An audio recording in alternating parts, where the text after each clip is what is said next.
Welcome to the Occupational Safety Leadership Podcast, episode number 265.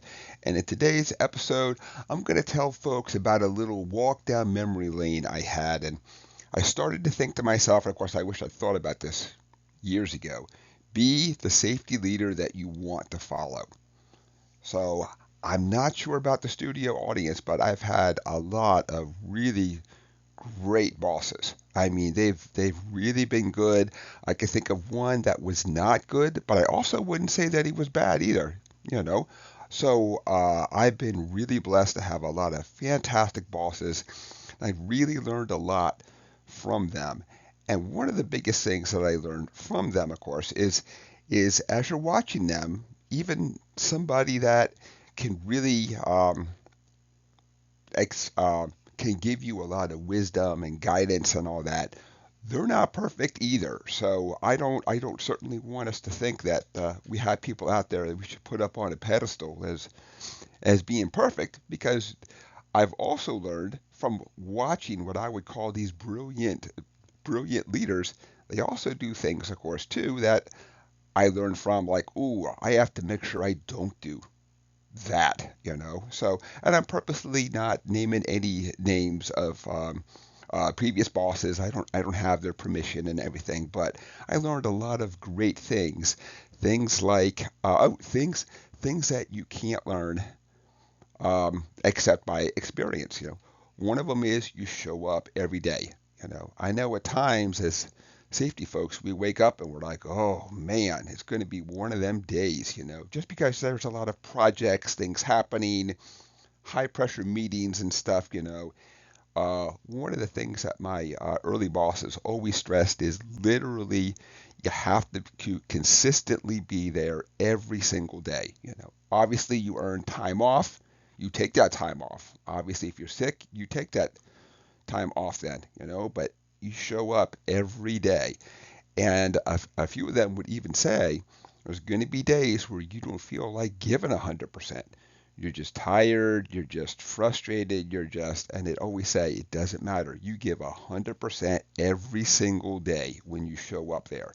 You just, so that was one of the big things um, that I took away from these. I also took away one of the very big principles is that they always had the courage to speak truth to power. It didn't matter who they were talking to, from the janitor to the CEO. They always told the truth. They didn't try and sugarcoat it. They didn't try and cover it up. They didn't try and, even though the situation's bad, I'm going to use nice, flowery words. They did everything they could every time to say this is exactly what the situation was. Now they'd have to alter it, of course, because the janitor and the CEO, there's just different ways of communicating to them. The CEO is very, very focused on money. So not that safety is not awesome, but their big thing is money. Janitor a lot of times is very much more focused on safety and not thinking about profit margin and bottom line. So there's just two totally separate messages. That's also the thing I took away too, is that you have to come up with a way to get your point across. There's not going to be a 100% right and wrong way to talk to every single person out there. You have to tailor your message because it's up to you to make sure the other party understands what you're saying. It's not up to you to say it as you see fit. And then if there's any frustration, confusion, or anything, it has to be the other guy. There's no way that it could be you.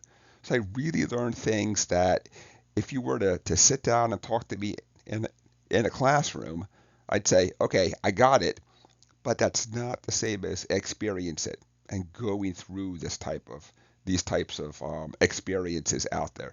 So they really provided me with what I thought was a fantastic foundation, a way to learn, a way to grow, a way to watch them.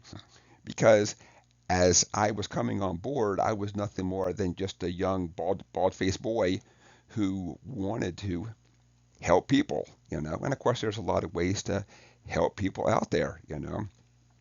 One of the things they also um, had mentioned to me, and a little bit in passing, and almost like they were planting a seed, and it took time for that seed to grow is you have to talk to the workforce.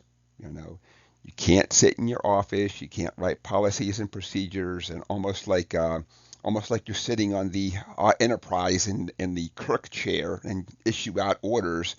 Things happen out there. You have to go out there, interact with the folks, talk to the folks who have to actually go back and implement this stuff, not just, oh, I've decided that this is going to be the policy and that's it. You got to get input from folks because then you get buy-in.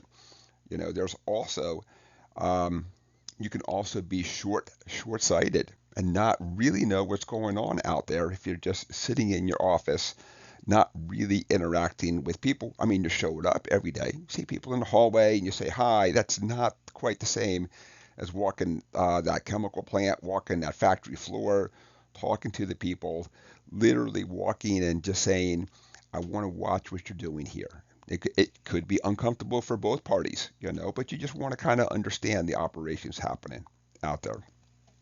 So that's just a few things that I really learned from having a whole series of fantastic bosses. But the big thing that I took away from this is that they were always extremely humble. They would say, I'm not perfect, but this is really what works for me. And they would also say, I want you to take away the good stuff and you're going to find the bad stuff. Do not mimic me on the bad stuff. You just worry about the good stuff.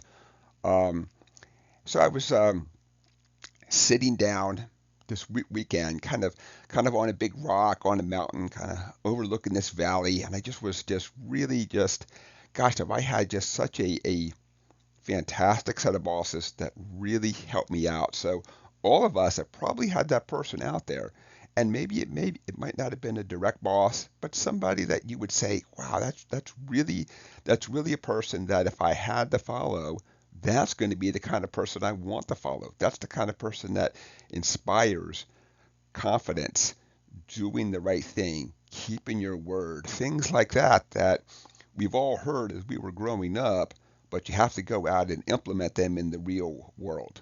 Totally different than hearing it from people, of course, experiencing it. So at this point, I think I'm just starting to drone on. So let's go ahead and wrap up. This was episode 265, where we talked about be the safety leader that you want to follow. So that is it for today's episode. Thank you for listening. My name is Dr. David Ayers. Have a safe day.